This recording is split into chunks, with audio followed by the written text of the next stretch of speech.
다시 기도하시겠습니다. 사랑의 하나님, 은혜를 감사합니다. 저희들은 부족하고 연약한 것밖에 없습니다. 그러나 저희들을 위해서 예수님께서 십자가 고난을 다 받으시고 죽은 자 가운데서 사흘 만에 부활하신 부활절을 맞이해서 아버지 하나님 앞에 예배로 영광 돌리게 도와주심을 감사드립니다. 오늘 이 자리에 저희들을 불러주셨사오니 부활의 주님을 영접하게 도와주시옵시고, 부활의 주님이 내 삶 속에서 나를 주관하게 하시며 예수 그리스도의 은혜와 능력이 넘쳐나게 하여 주십시오를 간절히 간구하고 원합니다. 아버지 하나님을 찬양하며 주님을 의지하며 주님만 바라보는 아버지 하나님의 거룩하고 구별된 예배가 오늘 이 예배가 되게 하심을 감사를 드립니다. 예수님 이름으로 축복하며 기도합나이다. 아멘. 우리 다 같이 인사하시겠습니다. 오직 예수님밖에 없습니다. 다시 한번 하겠습니다. 오직 예수님밖에 없습니다. 아멘. 자, 오늘은 이제 부활주일입니다. 하나님께서는 사도 바울을 통해 가지고 오늘 본문에서 예수님의 부활이 가장 중요한 사건이라는 사실을 오늘 본문을 통해서 다시 한번 강력하게 말씀을 해주시고 있습니다. 당시 그 고린도 교회 가운데서는요,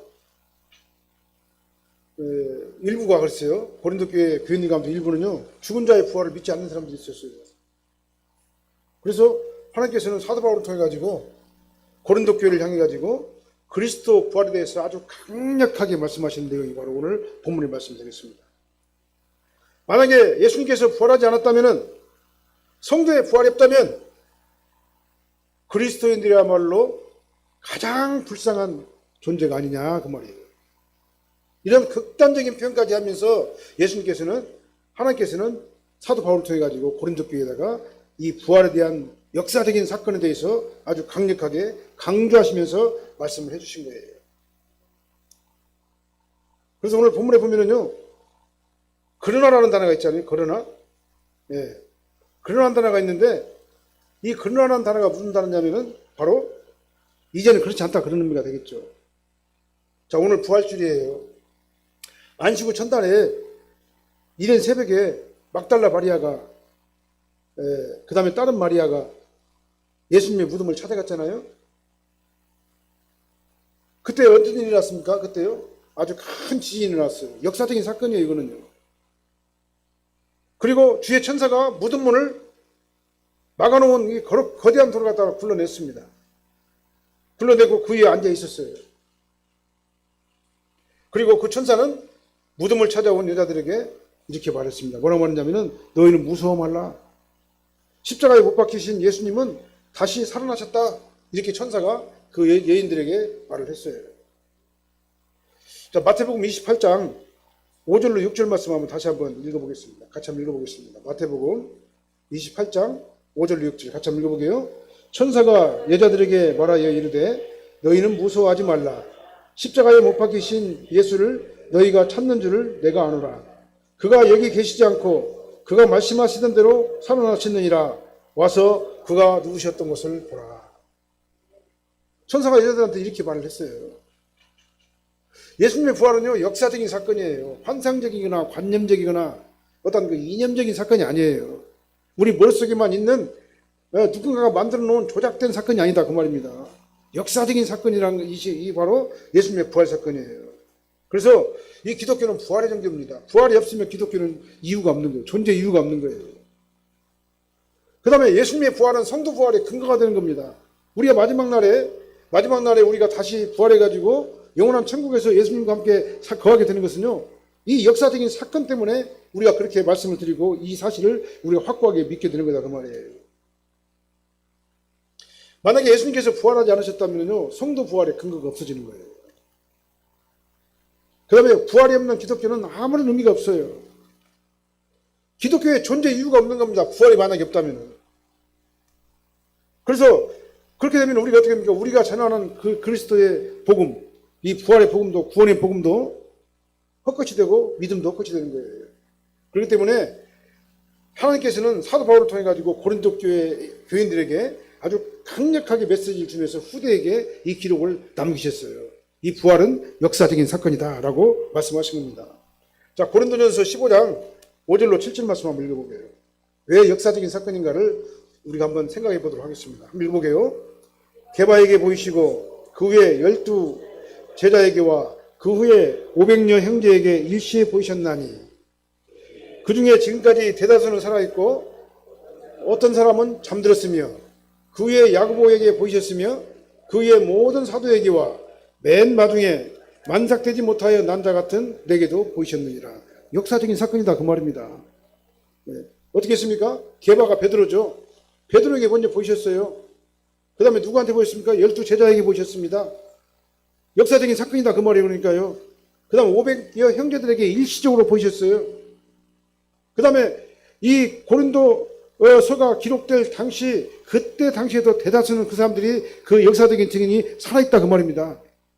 예. 그러니까 이 말을 거짓말 할 수가 없는 거예요. 예. 대다수가 지금까지 살아있어요. 그 역사적인 사건을 본 사람들이. 그 후에 야고보에도 보이고 모든 사도에게와 맨 마중에는 만삭되지 못하여 난 바울에게도 하나님께서 다메섹 도상에서 부활하신 예수님이 나타나 보셨다 그 말이에요. 성경을 보면은요, 이렇게 예수님의 부활에 대한 수많은 증인들이 있습니다. 이런 역사적인 사건들은요, 역사가 증명하는 것이기 때문에 허위나 날조가 불가능한 거예요. 만약에 예수님의 십자가 사건이 만약에 허위나 날조했다면요, 많은 사람들이 와가지고 당시 살았던 수많은 사람들이 지적했을 거예요. 거짓말이잖아 그거. 그런 일이 없었잖아 라고 말하는 거예요. 근데 그때까지 살았던 모든 사람들이 뭐라 말합니까? 예수님에 대해서, 예수님의 부활에 대해서 반박을 할 수가 없는 거예요. 왜 그냥 역사적인 사건이기 때문에 그렇습니다. 그래서 예수님의 십자가 사건은요, 변명할 수 없는 역사적인 사건이고, 그렇기 때문에 동시에 예수님의 부활 사건 역시 반박할 수 없는 역사적인 사건이라는 거예요. 예수님의 십자가에 죽으신 사건은요, 역사가 증명을 하잖아요. 많은 역사가들이 예수님께서 십자가에 못 박혀 죽으신 사건을 기억한다 그 말이죠. 그리고 예수님께서 부활하신 사건도 수많은 증인들에 의해 가지고 역사적인 기록으로 오늘 본문의 성경에서 기록으로 남겨진 사건이에요. 이 기록이 허위나 날조라면요, 당시 살았던 수많은 사람들이 지적을 했을 겁니다. 그래서 역사가들도 예수님의 죽으심과 부활에 대해서 반박을 할 수가 없는 거예요. 그래서 하나님께서는 이렇게 예수님의 부활에 대해 가지고 수많은 목격자들이 역사적인 시점에서 역사적인 증언으로 이 한 내용을 성경 기록으로 남겨놓으셔가지고 예수님의 부활이 역사적인 사건이라는 것을 강조하는 것이다 그 말이에요. 그리고 오늘 본 말씀을 중심으로 해가지고 예수님의 부활이라는 제목, 이 얼마나 우리에게는 은혜가 되는 제목인지를 모르는 겁니다. 예수님의 부활은요, 성도 부활에 그러니까 근거가 되는 거예요. 고린도 교인들이 아무리 인본주의적인 생각을 통해 가지고 인간적인 이성을 가지고 예수 부활, 인간의 부활, 그 다음에 예수님의 부활이 믿지 못하겠다, 없었다라고 말을 하더라도 하나님께서는 이렇게 강력하게 그들에게 말씀을 해주신 거예요. 예수님께서 죽은 자들 가운데서 다시 살아나셔가지고 잠자는 자들의 첫 열매가 되었다. 20절로 22절 한번 읽어보게요. 20절로 22절 말씀. 20절로 22절 말씀. 15장 20절 21절 말씀. 한번 읽어보게요. 그러나 이제 그리스도께서 죽은 자 가운데서 다시 살아나사 잠자는 자들의 첫 열매가 되셨도다. 사망이 한 사람으로부터 말미암았으니 죽은 자의 부활도 한 사람으로 말미암는도다. 아담 안에서 모든 사람이 죽은 것 같이 그리스도 안에서 모든 사람이 삶을 얻으리라. 이 삶을 얻으리라 이 말은 부활한다 그 말이에요. 새 생명을 얻는다 그 말입니다. 네. 그래서 예수님께서 죽은 자들 가운데서 다시 살아나셔가지고 잠자는 자들의 첫 열매가 되셨기 때문에 예수님의 부활로 성도 부활이 확실하다는 것을 증명하는 거다 그 말이에요. 그렇기 때문에 기독교인들은요, 비참한 자가 아니에요. 거짓말하는 자들이 아닙니다. 역사적인 사건에서 이런 일어난들을 근거로 해가지고 우리가 부활의 확신을 가지고 있기 때문에 마지막 날 내가 죽어서 예수님께서 재림하시면은 우리 몸이 다시 살아가지고 예수님과 함께 영원한 천국에 들어가는 것이 확실하기 때문에 우리 기독교인들은요, 가장 행복한 삶을 살게 되는 거예요. 왜 그냥 하나님과 동행하는 삶을 살기 때문에 그렇습니다. 그래서 우리가 예수를 믿고 교회 안에서 예수님과 함께 부활의 기쁨을 누리면서 내 마음에 천국을 누리면서 이렇게 사는 것, 이것이 얼마나 큰 기쁨이고 다행한 일인지 모르는 거예요. 예수님께서 잠자는 자들의 첫 열매가 되셨다고 그랬잖아요. 이 말씀은 예수님께서 죽은 자 가운데서 가장 먼저 부활하셨다 그 말이에요. 그리고 영원히 사신다 그 말입니다. 가장 먼저 부활하셔가지고 영원히 사신다 그 말이에요. 이게 바로 뭐냐면은 예수님께서 모든 자들 죽은 자들 가운데 살아나셔가지고 잠자는 자들의 첫 열매가 됐다 그런 의미가 되겠습니다. 그래서 이제는요 누구든지 예수님 안에 있는 자들은 예수님처럼 마지막 날 생명의 부활로 일어나가지고 예수님과 함께 영원한 천국 복락을 누리게 되는 거예요. 그래서 예수님과 함께 영원히 사는 것입니다. 이게 바로 부활신앙이에요. 이 신앙이 없으면 기독교는 헛고요. 이 부활신앙이 없으면 기독교는 아무 의미가 없는 겁니다. 예수님의 고난과 예수님의 부활과 예수님의 재림과 심판 이것이 없으면 기독교는 아무것도 아닌 거예요. 기독교의 핵심 교리가 바로 예수님의 고난, 부활, 심판이에요. 그래서 마지막 날에는 반드시 뭐가 있냐면 심판이 있게 된 거다 그 말입니다. 이걸 갖다가 신학적으로 이제 우리가 보면은요 대표성의 원리라 그렇게 말을 해요. 21절 말씀 보니까요. 사망이 한 사람으로 말미암아 죽었으니 죽은 자의 부활도 한 사람으로 말미암도다. 22절 아담 안에서 모든 사람이 죽음같이 그리스도 안에서 모든 사람이 삶을 얻으리라. 이게 신학적으로 대표성의 원리라 이렇게 말씀드리는 겁니다. 이 말이 뭔 말이냐면요 아담이 행연하게 범죄를 인해가지고 아담의 후손들이 다 원죄를 이어받았잖아요. 그래서 모든 사람들은 다 죄인이에요. 태어나면서부터 죄인이에요. 여기나 행연하게 저주 아래 있기 때문에 그렇습니다. 이 말이 뭔 말이냐면은 아담이 범죄함으로 인해가지고 에덴에서 추방돼 버렸잖아요. 그래가지고 가시와 엉겅퀴를 내버렸잖아요. 그래서 모든 사람들이 저주 가운데서 계속 살게 되는 거예요. 그래서 후손들인 우리는요 예의 없어요. 아담의 후손인 우리는요 죄와 사망 가운데 던져져 가지고 아담 안에서 모든 사람들이 다 죽은 자가 된 것이다 그 말입니다. 그래서 우리는 살아있으나 죽은 자예요. 살아있지만 죽음을 향해서 가가지고 영원히 죽게 되는 거예요. 그게 바로 뭐냐면 아담 안에 있는 자들의 모습인 겁니다. 여기서 죽었다는 말은 뭔 말이냐면요 영적인 생명이 끊어졌다 그 말입니다. 하나님과의 관계가 단절됐다 그 말이에요. 그래서 아담 안에서 행연하게 저주 아래 있는 모든 사람들은요 하나님과 나와의 관계가 단절된 거예요. 단절된 거예요. 그게 바로 사망인 겁니다. 하나님과 나와의 관계가 단절된 게 사망이에요. 그래서 이 땅에서 하나님과 단절된 상태로 살다가 영원한 사망, 영원한 지옥불에 영원히 던져지는 것 이게 바로 사망이에요. 그래서 아담과 하와는요 행연하게 저주를 인해가지고 영원히 사망을 받을 수밖에 없는 그러한 후손들이 바로 영원히 사망 가운데 던질 수밖에 없는 그런 상태가 된 거다 그 말입니다. 그런데요 대표성의 원리 한 사람 예수님의 부활로 인해 가지고 예수님 안에 있는 모든 사람들이 예수님의 부활에 동참하게 되는 거다 그 말입니다. 그리스도 안에서 모든 사람들이 삶을 얻게 되는 거예요. 삶을 얻는다는 말은 부활한다, 새 생명을 얻는다 그 말이에요. 이 말은 또 다른 말이 무슨 말이냐면요 이 삶을 얻는다는 말은 단절되었던 하나님과의 관계가 예수님을 통해서 하나로 연결됐다 그 말입니다. 그래서 하나님과 인간과의 관계가 회복되었다. 그래갖고 내 안에 하나님의 절대 평강이 나를 지배하게 된다. 우리가 예수를 믿는다는 말은 뭔 말이냐면요 하나님의 평강이 나를 지배한다 그 말하고 똑같은 거예요. 그래서 우리가 삶을 얻게 된 겁니다. 누구 안에서요? 예수님 안에서.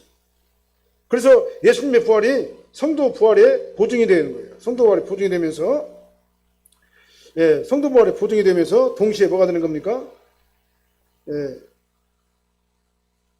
성도 부활의 근거가 되는 거예요.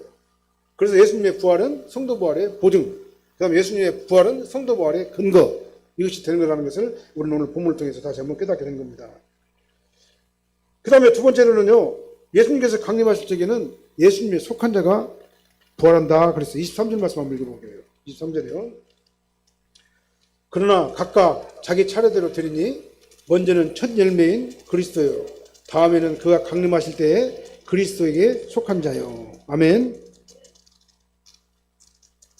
각각 차례대로 된다고 그랬습니다. 처음에는 누가 부활을 했어요? 예수님이요. 예수님이 부활 안 하면은요, 성도의 부활이 있을 수가 없는 거예요. 그래서 차례대로 된다는 말이 뭔 말이냐면은 첫 열매인 예수 그리스도께서 부활했기 때문에 우리가 부활의 소망이 있는 거다 그 말이에요. 그래서 죽은 자의 부활의 전제 조건은 뭐냐면 예수 그리스도의 부활이에요. 첫 열매 되시는 그리스도의 부활이 선행되지 않으면 안 되는 겁니다. 그래서 예수 그리스도의 부활이 만약에 없었다면 성도 부활이 있을 수가 없는 거예요. 그래서 성도 부활의 전제 조건이 바로 예수님의 부활인 겁니다. 이 그리스도의 부활이 역사적으로 있었기 때문에 예수님께서 강림하실 적에 그리스도에 속한 자가 부활을 하게 되는 것이에요. 여기서 강림이라는 말은 뭔 말이냐면요, 강림이라는 단어 앞에 정관사가 있어요. 정관사가 있어가지고 어떤 특정한 강림을 얘기하는 거예요. 이런 보통 강림이 아닌 거면 나타난다는 말이 강림이란 말이 내려온다 그 말이잖아요. 근데 어떤 강림이냐면은 그 강림이 예수님께서 마지막 날 심판주로 오실 때 그리스도께 속한 자가 생명의 부활로 일어나는데요. 그 전에 뭐 하셔야 되냐? 예수님께서 재림하실 때 그런 일이 난다 그 말입니다. 그래서 강림이라는 말은 뭔 말이냐면은 예수 그리스도의 재림을 얘기하는 거예요. 그때 우리는요, 성도는요, 심판의 부활이 아니라 생명의 부활로 부활하게 되는 겁니다. 여기서 그리스도에게 속한 자라는 말은 뭔 말이냐면은 그리스도의 원줄기에 접붙임을 받은 자다 그 말입니다. 예수님은 원줄기 우리는 가지잖아요. 우리가 예수님의 원줄기에 접붙임을 받으면은 어떻게 돼요? 예수님과 한 몸이 되어버리잖아요. 예수님과 한 몸이 된 상태를 얘기하는 거예요. 그래서 그리스도에게 속한 자란 말은 다른 말로 무슨 말이냐면은 내가 예수님의 원줄기에 접붙임을 받은 자다. 그래서 예수님과 한 몸이 된 자다라는 것이 바로 그리스도에 속한 자가 되는 거예요. 더 구체적으로 말한다면요, 주는 그리스도시요 살아계신 하나님의 아들이십니다. 이걸 갖다 믿음으로 고백할 수 있는 자가 바로 예수님과 한 몸이 된 자예요. 그리스도에게 속한 자입니다. 그래서 예수님은 모든 믿는 자에게 첫 열매가 되는 거예요. 누구든지 예수님을 통하지 않고서는요, 그가 아무리 대단한 사람이라고 할지라도 생명의 부활에 참여할 수가 없어요. 왜 그러냐? 예수님과 한 몸이 아니기 때문에 그렇습니다. 그리스도에게 속한 자가 아니기 때문에 그렇습니다. 누구만이 부활할 수 있냐면 그리스도에 속한 자만이 부활할 수가 있는 거예요. 그러니까 이 말은 뭔 말이냐면, 더 구체적으로 말하면요, 아무리 대통령이라고 하더라도 생명의 부활에는 참여할 수가 없어요.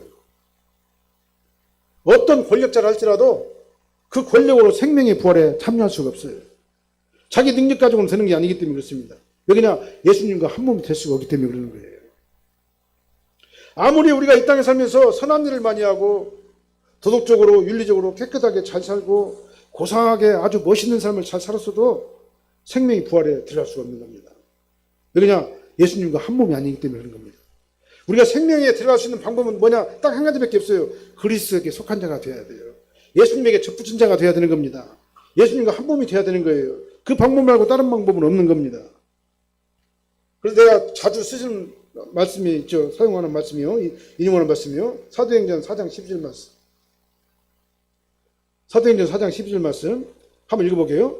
다른 이로서는 구원을 얻을 수 없나니 천하 인간의 구원을 받을 만한 다른 이름을 우리에게 주신 일이 없음이라 하였더라. 다른 이로서는 구원을 받을 수가 없습니다. 누구로만 구원받아요? 예수님으로만 구원을 받는 거예요. 그래서 우리는 예수님에게 속한 자가 되는 겁니다. 예수님에 속한 자라는 말은 다시 한 번 말씀드립니다. 예수님에게 접붙임을 받은 자가 되어야 되는 겁니다. 그래서 예수님과 한 몸이 되어야 되는 거예요. 그 자만이 생명의 부활에 참여할 수가 있게 되는 것입니다. 다른 방법은 없습니다. 인간의 공로로도 안 되고 인간의 노력으로도 안 되고 어떤 권력으로도 안 되고 이 세상의 어떤 제도나 어떤 철학이나 어떤 사상으로도 안 되는 거예요. 어떤 다른 종교로도 불가능한 겁니다. 오직 예수님 안에 접붙임을 받아야지만이 우리가 어떻게 됩니까? 예수님 안에서 하나가 되는 거예요. 그래서 부활에 참여하게 되는 것입니다. 그러나 우리가 더 중요한 사실이 있어요. 본문에서는 생명의 부활만 말씀하셨지만은요, 성경을 통전적으로 우리가 보게 되면은요, 생명의 부활뿐만 아니라 심판의 부활도 있어요. 심판의 부활. 예수님께서 강림하시면은요, 강림하실 때는 두 가지 심판이 있는데, 하나는 생명의 부활과 하나는 심판의 부활이 있어가지고, 하나는 영원한 생명으로 들어가게 되고, 하나는 영원한 지옥불로 던져지게 되는 거예요. 그리고 예수님께서 강림하실 적에는요, 모든 사람들은 예의 없이, 누락됨이 없이, 창조 때부터 해야되고 예수님 재림 때까지 살았던 인간 역사 시간에 살았던 모든 사람들은요, 예수님 앞에 나와가지고 무릎을 꿇어야 돼요. 그리고 심판을 받아야 되는 겁니다. 그래서 천지 창조 때부터 예수님 재림 때까지 인류 역사 안에 살았던 모든 사람은 예의 없이 절대로 빠지거나 누락됨이 없이 심판 앞에 져서가지고 심판을 받아야 되는 거예요. 이것이 바로 다른 피조물들하고 우리 인간하고 다른 점이에요. 다른 피조물들은요, 자기 목적대로 살다 가면 끝나는 겁니다. 자연으로 돌아가면 끝나는 거예요. 근데 우리 인간은요, 육신은 자연으로 돌아갔다가 다시 부활하잖아요. 우리 영혼은 하나님께서 우리에게 영으로 우리가 부어주셨기 때문에 멸망하지 않는 거예요. 영혼은 불멸인 겁니다. 그렇기 때문에 영혼이 존재할 수밖에 없는 거예요. 우리 인간은요. 요한복음 5장 28절로 29절 말씀 한번 읽어볼게요. 요한복음 5장 28절로 29절 말씀 한번 읽어보겠습니다. 이를 놀랍게 여기지 말라. 무덤 속에 있는 자가 다 그의 음성을 들을 때가 오나니 선한 일을 행한 자는 생명의 부활로, 악한 일을 행한 자는 심판의 부활로 나오리라. 아멘. 하나님 말씀이에요. 선한 일을 행한 자는 뭘로 온다고요? 생명의 부활로. 그 다음에 악한 자를 행한 자는 어떻게 된다고요? 심판의 부활로. 예의 없어요. 누락될 수가 없어요. 나는 그 심판에서 살짝 빠질 수가 없어요. 어떻게 요령을 부려가지고 심판의 부활을 받을 사람이 생명의 부활로 갈 수가 없는 거예요. 누구만이 우리가 생명의 부활로 들어갈 수 있습니까? 선한 일을 행한 자. 여기서 선한 일을 행한 자란 말은 뭔 말이냐면요, 예수 그리스도 안에 있는 자라는 말이에요. 하나님께서는 선과 악을 어떻게 구분하시냐면은 예수님을 가지고 선과 악을 구분해요. 절대선은 뭐냐면은 예수님 안에 있는 게 절대선이에요. 그럼 절대 악은 뭐냐면 예수님 밖에 있는 게 절대 악인 거예요. 그래서 마지막 때 심판날에는요, 절대 선과 절대 악을 구분해 가지고 천국과 지옥을 갖다가 말하는데요, 절대 선에 속한 자만이 생명의 부활로 부활해 가지고 예수님과 함께 영원한 상속자가 되는 거예요. 그 다음에 절대 악에 속한 자, 악한 일을 행한 자, 심판의 부활로 나가지고 사탄과 함께 어디로 갑니까? 영원한 지옥불로 던져지게 되는 거다. 그 말이에요. 이것이 인간과 다른 피조물과 다른 점이에요. 다른 피조물들은 영이 없어요. 그렇죠? 어떤 동물들에게는 영혼이 없습니다. 우리 인간에게만 하나님께 주신 영혼이 있는 거예요. 영혼은 불멸이에요. 근데 이 영혼이 불멸한 영혼이요, 지옥에 가느냐 천국에 가느냐는 단 두 가지밖에 없습니다. 선을 행한 자와 악을 행한 자. 선을 행한 자는 생명의 부활, 악을 행한 자는 심판의 부활. 근데 예수님께서는 이 본문에서 요한복음에서 말하는 선과 악을 뭐를 말하냐면은 예수 안에 있는 자와 예수 밖에 있는 자, 이걸로 구분하게 되는 겁니다. 그리고 우리는 선택의 여지가 없습니다. 우리는 모두 다 예수님 안으로 다 들어와야 돼요. 이렇게 쉬워요, 구원받기가. 이렇게 구원받기가 쉬워요. 우리가 천국 가기가 이렇게 쉽단 말입니다. 어떻게 하면 천국 갈 수 있어요? 예수님 안에만 들어오면 천국 갈 수 있어요. 근데 사람들이 자기 인간의 이성으로 어떤 그 지식으로 인본주의적인 생각으로 이 사실을 믿을 수가 없는 거예요. 이 사실이 믿어진 자가 복 있는 줄로 믿으시길 바랍니다. 우리 인간은 영적인 존재이기 때문에 절대로 안 죽어요. 육신도 마지막 날 다시 살아나요. 예수님 재림 때 다 살아나게 돼요. 그래가지고 영원한 지옥 아니면 영원한 천국으로 들어가게 될 수밖에 없는 거예요. 왜 그러냐면요, 하나님께서는 인간을 창조하실 때 어떻게 창조하셨냐면은 흙으로 사람을 빚으시고 그 코에 생기를 불어넣으셔서, 생기란 말이 뭔 말이냐면 하나님의 영이란 말이에요. 그래서 우리가 생명이 된 겁니다. 살아있는 존재가 된 거예요. 그래서 영적인 존재가 된 겁니다. 그래서 우리 인간은 다른 피조물들하고 다르게 영적인 존재인 거예요. 그래서 우리는 죽을 수가 없습니다. 영원히 존재하는 존재예요. 그래서 모든 사람들은 예의 없이 생명의 부활과 심판의 부활로 살아나가지고 하나님의 심판대 앞에 서야 된다라는 것을 우리는 알아야 되는 겁니다. 그래서 우리가 이 땅에서 잘 살아야 되는 겁니다. 이 땅에서 우리가 잘 못 살게 되면요, 영원한 지옥불에 들어갈 수밖에 없어요. 다시 한번 말씀드립니다. 잘 사는 거 뭐냐면 예수 안에서 사는 거예요. 예수님을 믿고 예수님의 영이 나를 지배하는 삶을 살게 되는 겁니다. 우리 산악교회 성도님들은 모두 다 예의 없이 예수님과 함께 생명의 부활에 동참하시기를 예수님으로 축원합니다. 너무나 쉬워요. 예수님 안으로만 들어오면 되는 거예요. 이렇게 쉬운 방법을 사람들이 고집을 해요. 나는 그거 못 믿겠다. 아니, 안 믿겠다. 믿고 안 믿고를 자기가 정해요. 근데 그건 아닌 겁니다. 하나님께서 저한들에게 주신 믿음을 확고하게 붙잡으시기를 예수님으로 축원합니다. 그래서 이 땅에 살면서 내 안에 막 심령 천국을 막 누리시기를 바랍니다. 그리고 우리가 육신이 죽고 다시 부활해가지고 어떻게 합니까? 영원한 천국을 누리시기를 예수님으로 축원합니다. 이게 바로 뭐냐면은 구원받은 자의 모습이에요. 예수님께서 강림하실 때 예수님에 속한 자는 생명의 부활로 부활하게 된 것이다, 이 말이에요. 이 부활에 동참하시기를 예수님으로 축원합니다. 이 부활에 동참하지 못하면요, 예외 없이 다 심판의 볼로 다 들어갈 수밖에 없어요. 이게 성경 말씀이고 하나님 말씀인 겁니다. 이 말씀에 두려움을 가져야 되는 거예요. 그래서 우리는 어떻게 합니까? 선택의 여지가 없어요. 생명의 부활을 선택해야 되는 겁니다. 생명의 부활로 선택을 받아야 되는 거예요. 정확하게 말하면. 그렇게 하나님 앞에 간절히 간구하시기를 예수님으로 축원합니다. 그 다음에요, 이 생명의 부활과 심판의 부활 이후에 뭐가 있습니까? 종말이 오는 거예요. 24절 말씀 한번 읽어보게요. 24절 말씀 한번 읽어보게요. 시작. 그 후에는 마지막이니 그가 모든 통치와 모든 권세와 능력을 멸하시고 나라를 아버지 함께 하나님께 바칠 때라 그랬어요. 그 후에는 뭡니까? 생명의 부활과 심판의 부활로 딱 일어나가지고 천국과 지옥으로 던지게 되면요, 이 역사 시간은 끝나는 거예요. 하나님께서 뭐라고 말했습니까? 둘로 다 살게 된다고 그랬어요. 이 역사 시간은 없어지고 뭐만 남아요? 영원한 시간만 남는 거예요. 영원한 시간이 뭐냐면 천국과 지옥의 시간이에요. 예수 밖에 있는 자는 지옥에서 영원히 존재할 것이고, 예수님 안에 있는 자는 천국에서 영원히 예수님과 함께 존재할 거다 그 말이죠. 왜 그러냐? 우리 인간은 불멸이기 때문에 그렇습니다. 영적인 존재이기 때문에 그런 거예요. 이걸 갖다 우리는 잊어서는 안 되는 겁니다.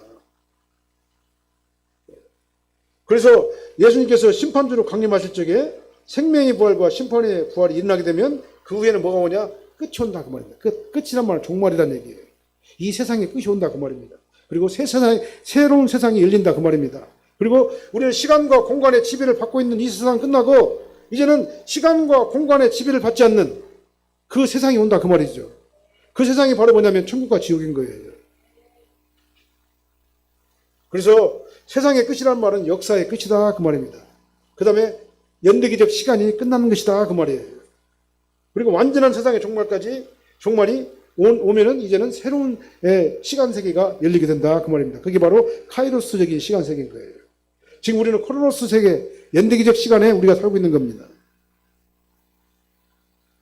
종말이 오면은 그리고 반드시요, 심판이 있다고 그랬죠. 심판이 있어요. 그가 모든 통치와 모든 권세와 능력을 멸하시고 나라를 하나님께 바칠 때가 온다. 이게 바로 종말인 겁니다. 그래서 종말이 오면은 두 가지 현상이 나와있죠. 24절 보니까요. 그가, 예수님이, 그 후에는 종말인데, 종말 때는 예수님이 모든 통치와 모든 권세와 모든 능력을 멸하신다고 그랬잖아요. 첫 번째로요. 그 다음에 나라를 아버지와 하나님께 바친다고 그랬잖아요. 나라를 아버지와 하나님께 바친다는 말은 뭐냐면은 하나님의 나라가 회복돼가지고 이제 그곳에서 영원한 천국을 누리며 산다 그 말이에요. 그러니까 그가 모든 통치와 모든 권세와 능력을 멸하신다는 말은 뭔 말이냐면은 멸망신다는 뭔 말이냐면요, 하나님을 대적하는 세력들을 다 멸하신다 그 말이에요. 그러니까 모든 나라와 모든 통치와 모든 나라와 모든 권세와 모든 능력, 이건 뭐냐면은 세속을 주관하는 권세들을 얘기하는 겁니다. 이 세속을 주관하는 권세들. 요한계시록에 보면은요, 세 마리 짐승이 나와요. 세 마리 짐승이 나오는데 하나는 붉은 용이 나와요. 붉은 용은 사탄을 얘기하는 겁니다. 그 다음에 하나는 뭔 말이냐면은 바다에서 올라오는 짐승을 얘기해요.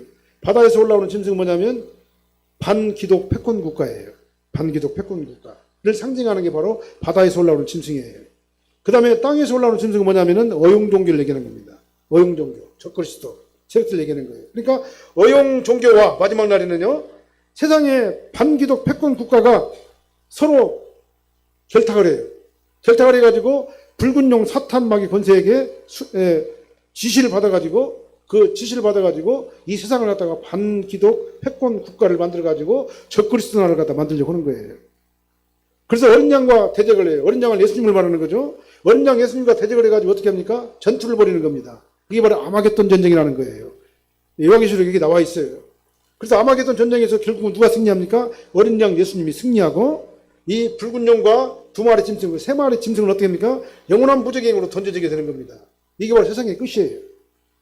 그러니까 그가 모든 통치와 모든 권세와 모든 능력을 멸하신다. 이 말은 뭔 말이냐면은 이 악한 짐승의 세력들, 반기독 패권 국가의 세력들, 이 세력들을 멸하시고, 첫 번째는요, 그 다음에 뭐 합니까? 나라를 하나님께 바치게 되는 것이다. 그 말인 겁니다.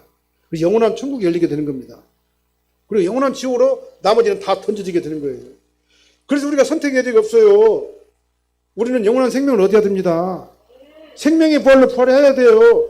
그러지 않고는 우리는 어떻게 합니까? 영원한 지옥에서 마귀, 사탄, 마귀 권세, 짐승의 세력들과 함께 영원한 고통을 당할 수밖에 없는 거예요. 우리는 천국과 지옥을 부인하면 안 돼요. 천국과 지옥은 반드시 있는 겁니다. 그래서 본문에서 모든 통치와 모든 권세와 능력은 바로 그러니까요, 사탄의 미혹에 빠져가지고 예수님을 부인하고, 성경 말씀을 부인하고, 성경 말씀이 하나님의 말씀인 것을 부인하는 자들에게 임하는 그런 형벌이다, 그 말인 거죠. 영원한 지옥불에 들어갈 수밖에 없어요. 그래서 이 종말이 오게 되면 심판이 있는 것인데요. 이 심판 때 심판주이신 예수님께서 하나님의 나라를 다시 어떻게 합니까? 하나님께 드리는 때, 이 때가 바로 뭐냐면 모든 악의 세력이 멸망되는 때라는 말하고 이렇게 해석할 수가 있는 거예요. 이 사실을 강조적으로 표현한 게 바로 24절 말씀이에요. 다시 한번 읽어볼까요? 그 후에는 마지막이니 그가 모든 통치와 모든 권세와 능력을 멸하시고 나라를 아버지 하나님께 바칠 때라. 그게 바로 종말이에요. 우리 종말을 대비해야 될 줄로 믿습니다. 그래서 우리는 어떻게 해야 됩니까? 종말론적 신앙생활을 해야 되는 거예요. 하나님께서는 사도 바울을 통해 가지고 고린도 교회에게 부활에 대해 가지고 이렇게 강조하면서 말씀하셨어요. 너희들은 절대로 안 죽어. 절대로 죽지 않아. 너희들은 영적인 존재이기 때문에 절대로 죽지 않아. 그런데 죽은 다음에는 영원한 지옥과 영원한 천국이 있는 거야. 그러니까 너희들은 생명의 부활로 반드시 부활해야 되지, 심판의 부활로 부활하면은 그것같이 비극이 없는 거야. 차라리 태어나지 아니하면 좋을 뻔한 거야. 그렇게 말씀하시는 거예요. 그래서요, 예수 밖에 있는 자는요, 차라리 그냥 엄마 뱃속에서 나지 않으면 더 좋아요. 그렇잖아요? 최소한 지옥에는 안 가잖아요. 근데 예수 밖에 있는 자들은요, 나지 않으면 더 좋은 거예요. 태어나지 않으면 더 좋은 거예요. 왜 그러냐?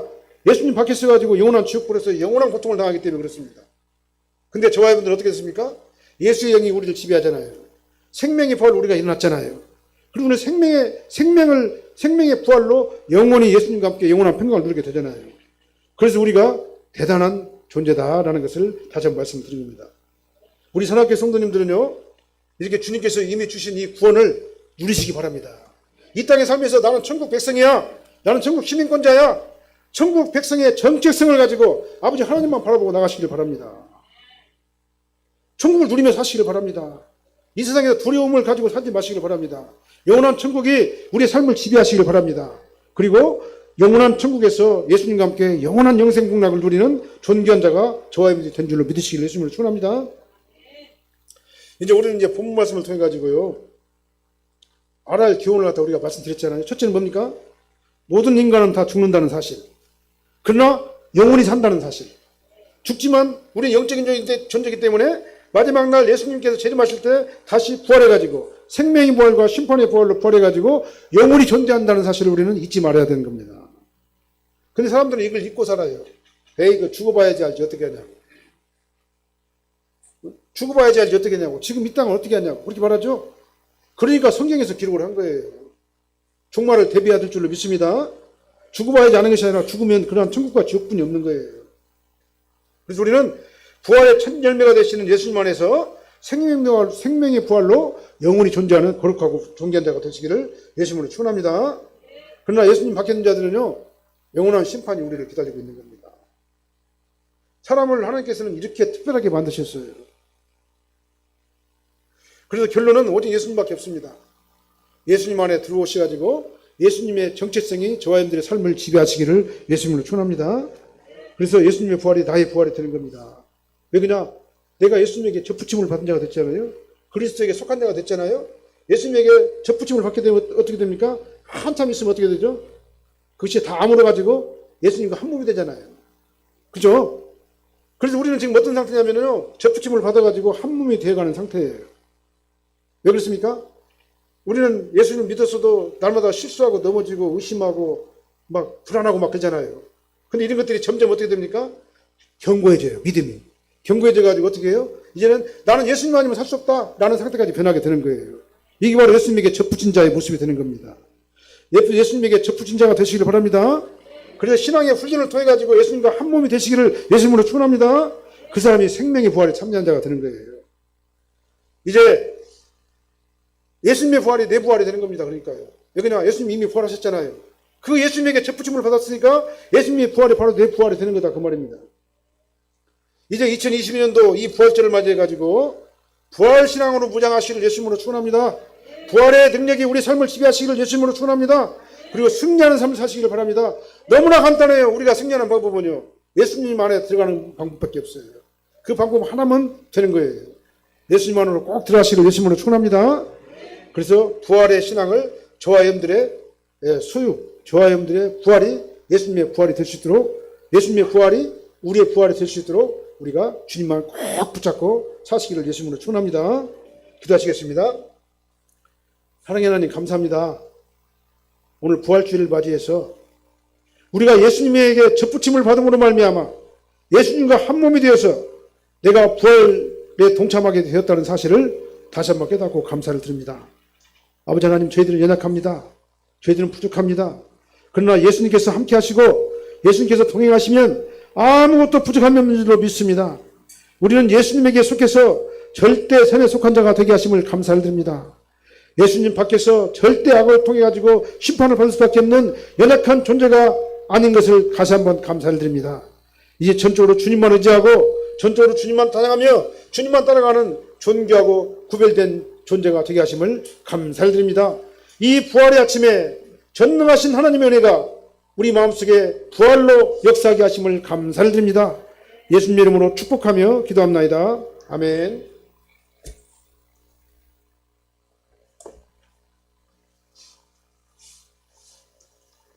많은 은혜 받으신 줄 믿습니다. 부활의 능력과 소망으로 승리의 삶을 사시기 바랍니다. 엘과는 아까나의 봉헌 투표가 있겠습니다.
아멘. 할렐루야.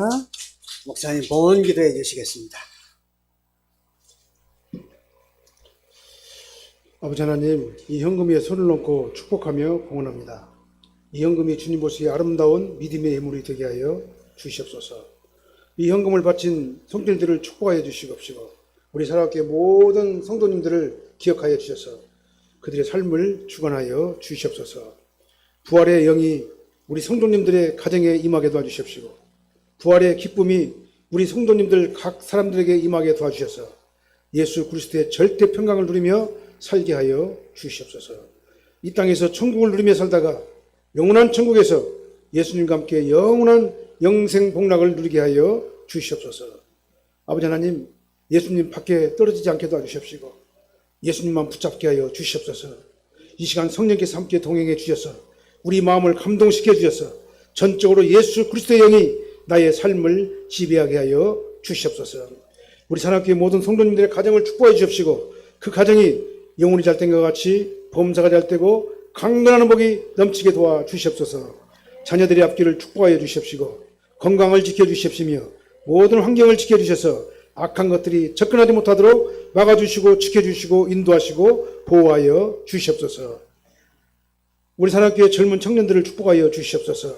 아버지 하나님 앞에 더 열심으로 충성하게 도와주시옵시고 아버지 하나님 앞에 헌신하고 봉사함으로 말미암아 그들의 삶이 주님 보시기에 아름다운 삶이 될 수 있도록 인도하여 주시옵소서. 결혼 정년기에 있는 청년들 좋은 배필들을 허락하여 주시옵시고 아버지 모든 일정들을 아버지 믿음을 주님께서 주관하여 주셔서 은혜롭게 되게 하여 주시옵소서. 우리 청년들의 앞길을 인도하여 주시옵소서. 그들의 마음과 생각을 지켜 주시옵소서. 보호하여 주시옵소서. 특별히 아버지 하나님 네팔에서 험악한 곳에서 아버지 하나님의 말 주여 열악한 환경에서 아버지 하나님 앞에 선교사로 충성을 하는 두 분 선교사님을 축복해 주시옵시고 어려움 없게 도와주시옵소서.